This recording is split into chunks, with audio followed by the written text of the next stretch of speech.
अस्सलाम वालेकुम to all of you. Hope so आप लोग ठीक होंगे। सबसे पहले तो most welcome to my channel that is miss Rimsha official channel. अच्छा स्टूडेंट्स, आज हम जो है टैब्यूलेशन मेथड जो है वो डिस्कस करेंगे बायोलॉजिकल मेथड का। तो बायोलॉजिकल मेथड मैंने अच्छे से जस्टिफाई किया है, हर एक लेक्चर में आप लोगों को अच्छी तरह एक्सप्लेन किया है। अगर फिर भी आप लोगों को कोई कंफ्यूजन है तो आपको स्टेप्स जो हैं अभी टैब्यूलेशन फॉर्म में समझ में आ जाएंगे, ठीक है। तो बायोलॉजिकल मेथड को बायोलॉजिकल मेथड जो है कब एप्लीकेबल होता है, जब आपके पास कोई बायोलॉजिकल प्रॉब्लम हो, ठीक है। वीडियो स्टार्ट करने से पहले मैं आप लोग से ये कहूँगी कि वीडियो पूरी देखिएगा, लेक्चर पूरा सुनिएगा ताकि आपको हर एक पॉइंट क्लियर हो। इसके अलावा वीडियो अगर अच्छी लगे तो चैनल को लाइक भी कर लीजिएगा और सब्सक्राइब भी कर लीजिएगा। वीडियो को लाइक कर दीजिएगा और चैनल को सब्सक्राइब कर दीजिएगा, ठीक है। तो आपके पास जो फर्स्ट स्टेप है वो बायोलॉजिकल प्रॉब्लम है, यानी कि बायोलॉजिकल मेथड एडॉप्ट करने से पहले आपके पास बायोलॉजिकल प्रॉब्लम का होना ज़रूरी है। तो जब अगर बायोलॉजिकल प्रॉब्लम है तो बायोलॉजिकल प्रॉब्लम को देखते हुए आप क्या करेंगे, ऑब्जर्वेशंस निकालेंगे, ठीक है। Focus your senses and use your brain but just observe, don't try to explain, ठीक है। अपने सेंसेस पे फोकस करें और अपना दिमाग इस्तेमाल करें, लेकिन सिर्फ ऑब्जर्व करें, एक्सप्लेन करने की कोशिश ना करें, ठीक है।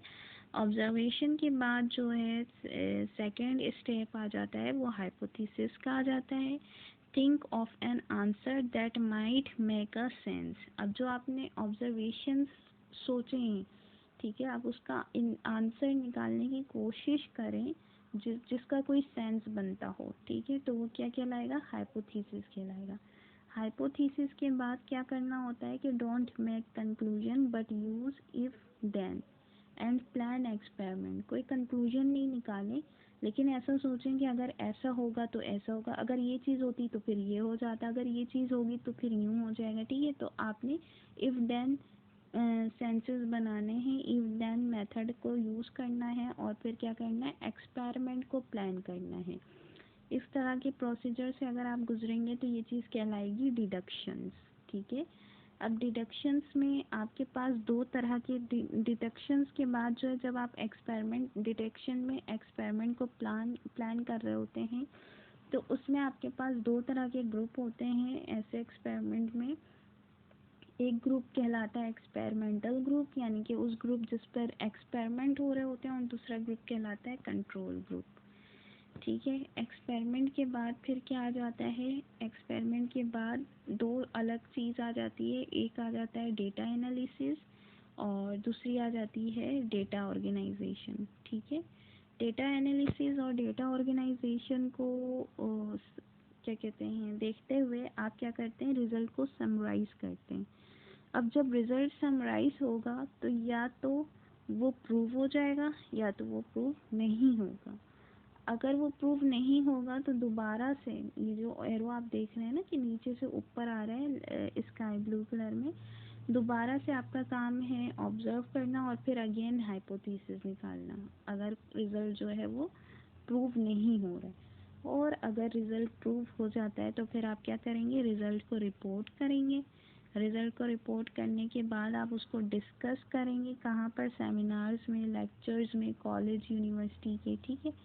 फिर डिस्कशन के बाद फिर आप उसको फर्दर टेस्ट करेंगे, यानी अब तक तो सिर्फ आपने टेस्ट किया या आपके ग्रुप मेट ने या क्लासमेट ने टेस्ट किए, लेकिन उसके बाद आप क्या करेंगे, उसको फर्दर टेस्ट के लिए डिफरेंट मतलब कि प्लेटफॉर्म में आप उसको टेस्ट करवाएंगे, ठीक है।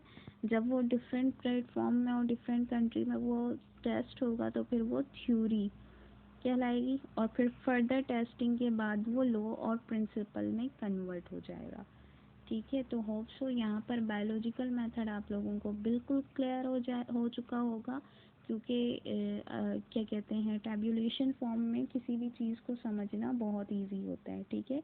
अगर डिस्क्रिप्टिव फॉर्म में आता है तो फिर आपने पूरी बात लिखनी होती है, पूरा पैराग्राफ लिखना होता है, और अगर टैब्यूलेशन फॉर्म में आ रहा है तो जिस तरह से ये टेबल बना हुआ है इसी तरह से आपने बिल्कुल सिंपल सी एक टेबल बनानी है और फिर इस चीज़ को एक्सप्लेन कर देना है।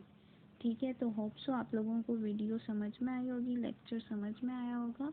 तो यहाँ पे हमारा टॉपिक एंड होता है। मिलते हैं नेक्स्ट वीडियो में। तब तक के लिए अपना ख्याल रखिएगा और दुआओं में याद रखिएगा। अल्लाह हाफिज़।